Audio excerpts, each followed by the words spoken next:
दोस्तों, जरा आंखें बंद करके सोचिए, वो वक्त कैसा होगा जब एक देश अपनी सबसे कीमती चीज को बचाने के लिए किसी और के दरवाजे पर मजबूरी में दस्तक देता है। उसकी पहचान, उसका गर्व, उसका अभिमान सब कुछ गिरवी रखना पड़ता है। भारत ने भी यह कड़वा सच देखा है।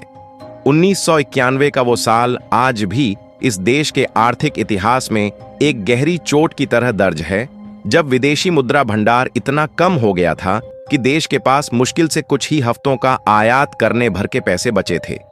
मजबूरी में भारत को अपना सोना, हाँ, वही सोना जो इस धरती की पहचान है, जिसे हमारे पूर्वजों ने पीढ़ियों तक संजोया, विदेशी बैंकों में गिरवी रखना पड़ा। वो भी किसी सम्मानजनक सौदे के तहत नहीं, बल्कि इसलिए कि देश की अर्थव्यवस्था सांस ले सके। सोचिए, ये कितनी बड़ी चोट होगी एक ऐसे देश के लिए जिसे कभी सोने की चिड़िया कहा जाता था। समय बदला, परिस्थितियां बदलीं, लेकिन उस कड़वे अनुभव की कसक दिलों में रही। फिर भी यह देश थमा नहीं। धीरे धीरे कदम बढ़ाए, अपने पैरों पर खड़ा होना सीखा और अपनी पहचान वापस बनाने की ठानी। और आज 3 दशकों के भीतर तस्वीर पूरी तरह बदल चुकी है। आज हम उसी दुनिया के सामने खड़े हैं जिसे कभी हमने अपनी मजबूरी का तमाशा दिखाया था, और कह रहे हैं, अब हम आपके भरोसे नहीं, अपनी ताकत पर चलते हैं। और इस बदलाव के पीछे केवल आर्थिक आंकड़े या नीतियां नहीं हैं, बल्कि एक सोच है, एक आत्मविश्वास है जिसने देश की दिशा ही बदल दी। दोस्तों, अगर आपको भारत की ताकत पर गर्व है तो अभी इस वीडियो को लाइक कर दीजिए, नीचे कमेंट में जय हिंद लिखिए और चैनल को सब्सक्राइब कर लीजिए, क्योंकि आगे जो सुनने वाले हैं वो आपके सीने को गर्व से चौड़ा कर देगा। दोस्तों, कभी ब्रिटेन ने इस धरती का सोना लूटा। औपनिवेशिक काल में भारत का कितना सोना, हीरे जवाहरात, अनगिनत संसाधन ब्रिटेन ले गया, उसका हिसाब शायद ही कभी पूरा हो पाए। फिर भी उस लूट की याद हमारे इतिहास में हमेशा रहेगी, और आज का समय इस इतिहास का पलटवार जैसा है। अब वही ब्रिटेन भारत के साथ व्यापार की मेज पर बैठा है, और इस बार शर्तें भारत की हैं। एक फ्री ट्रेड एग्रीमेंट, जिसे आप FTA कहते हैं, तय हो रहा है, जिसमें सिर्फ सामानों का आदान प्रदान नहीं, बल्कि इतिहास का एक अध्याय पलटने की तैयारी है।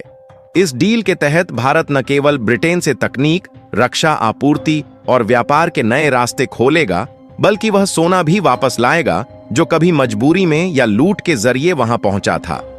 यह सिर्फ सोने की वापसी नहीं है, बल्कि भारत के आत्मविश्वास की वापसी है। और यह तभी संभव हुआ जब भारत ने अपने आर्थिक और कूटनीतिक मोर्चों पर एक साथ मजबूती दिखाई। प्रधानमंत्री नरेंद्र मोदी की विदेश नीति, make in India, digital India और रक्षा निर्यात को बढ़ावा देने की योजनाओं ने दुनिया की नजरों में भारत की छवि पूरी तरह बदल दी। आज दुनिया का कोई भी बड़ा आर्थिक सम्मेलन भारत की भागीदारी के बिना अधूरा माना जाता है। भारत केवल एक विशाल बाजार नहीं, बल्कि एक रणनीतिक साझेदार बन चुका है। FTA के एक महत्वपूर्ण पहलू की बात करें तो इसमें डॉलर की भूमिका को कम करना शामिल है। दशकों से अमेरिका की मुद्रा, डॉलर, वैश्विक व्यापार पर राज करती रही है। तेल हो, सोना हो, तकनीक हो, सब कुछ डॉलर में खरीदा बेचा जाता रहा है। इस व्यवस्था ने अमेरिका को अपार आर्थिक और राजनीतिक ताकत दी। लेकिन अब भारत और ब्रिटेन के बीच यह तय हो रहा है कि बड़े पैमाने पर व्यापार भारतीय रुपये और ब्रिटिश पाउंड में होगा। इसका मतलब है कि डॉलर को बायपास किया जाएगा।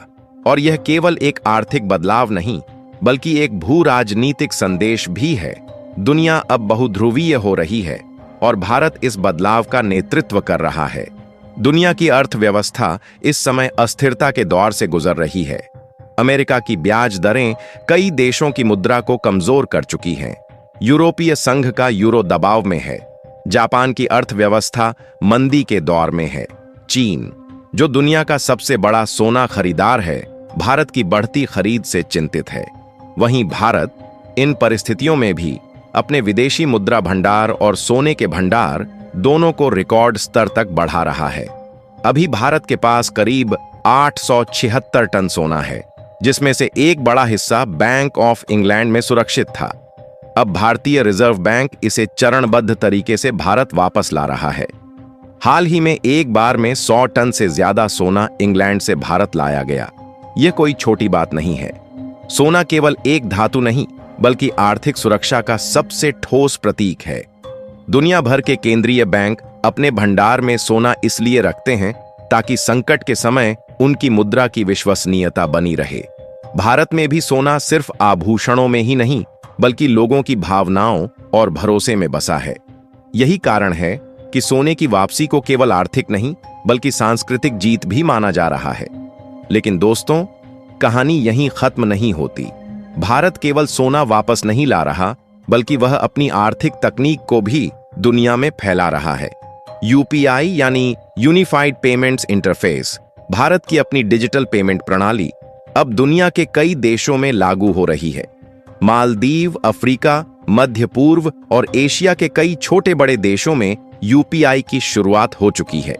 इसका सबसे बड़ा असर यह है कि जब ये देश भारत की प्रणाली का इस्तेमाल करेंगे तो डॉलर की जरूरत घटेगी, और जब डॉलर की मांग घटेगी तो उसकी ताकत भी कम होगी।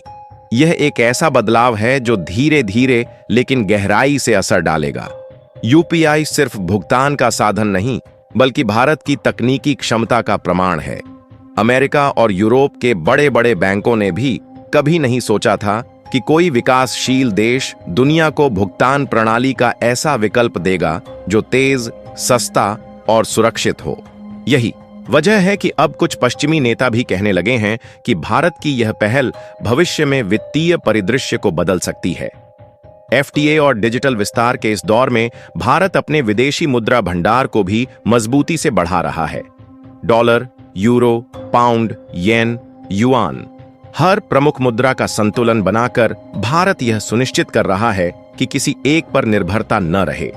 इसका फायदा यह है कि अगर कल को किसी कारण डॉलर कमजोर होता है तो भारत पर इसका गहरा असर नहीं पड़ेगा, और जब हम सोना, तेल और अन्य महत्वपूर्ण वस्तुएं डॉलर के बिना खरीद सकेंगे तो हमारी आर्थिक स्वतंत्रता और मजबूत होगी। ब्रिटेन, फ्रांस, रूस जैसे देश जो कभी भारत को आर्थिक रूप से छोटा मानते थे, अब उसकी आर्थिक ताकत को देखकर हैरान हैं। अंतर्राष्ट्रीय रैंकिंग में भारत लगातार ऊपर जा रहा है।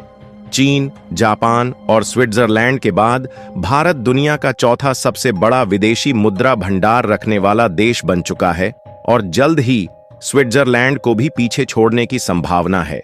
यह वह भारत है जिसे कभी संकट के समय झुकना पड़ा था, लेकिन आज वही दुनिया को शर्तें बता रहा है। भारत के किसानों तक भी इस बदलाव का असर पहुंच रहा है। टूटा चावल यानी ब्रोकन राइस, जो पहले सिर्फ पशु आहार या मछली पालन में इस्तेमाल होता था, अब चीन और थाईलैंड जैसे देशों में फिर से निर्यात हो रहा है। इसका मतलब है कि भारत अपनी कृषि उपज का भी बेहतर उपयोग कर रहा है। इसी तरह रक्षा क्षेत्र में भारत ने अविश्वसनीय प्रगति की है।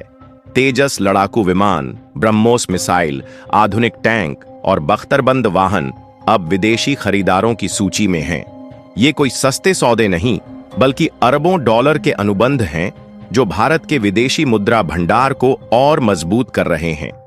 भारत की यह प्रगति सिर्फ संयोग नहीं, बल्कि एक सुविचारित रणनीति का नतीजा है। महामारी के समय जब पूरी दुनिया आर्थिक संकट से जूझ रही थी, भारत ने अपने नागरिकों और उद्योगों को सहारा देने के साथ साथ अपने बुनियादी ढांचे और तकनीक में निवेश जारी रखा। रूस से सस्ता तेल लेकर महंगाई को काबू में रखना, डिजिटल क्रांति से लेन देन आसान बनाना और रक्षा निर्यात से विदेशी मुद्रा कमाना, ये सब कदम एक बड़े विजन का हिस्सा हैं। और दोस्तों, यही कारण है कि आज भारत न सिर्फ अपना खोया सोना वापस ला रहा है, बल्कि दुनिया की आर्थिक ताकतों को भी नया संतुलन दिखा रहा है। यह बदलाव केवल एक देश की कहानी नहीं, बल्कि उस सोच की जीत है जो कहती है आत्मनिर्भरता ही असली ताकत है।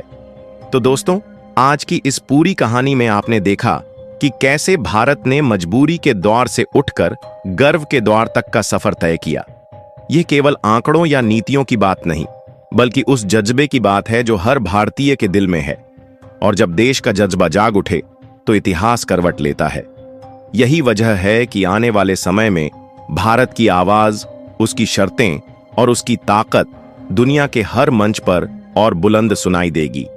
और अगर आपने अब तक इस वीडियो को लाइक नहीं किया है तो लाइक जरूर कीजिए, चैनल को सब्सक्राइब कीजिए और कमेंट में बताइए कि आपको भारत की इस सोने सी चमकती कहानी के बारे में क्या लगता है।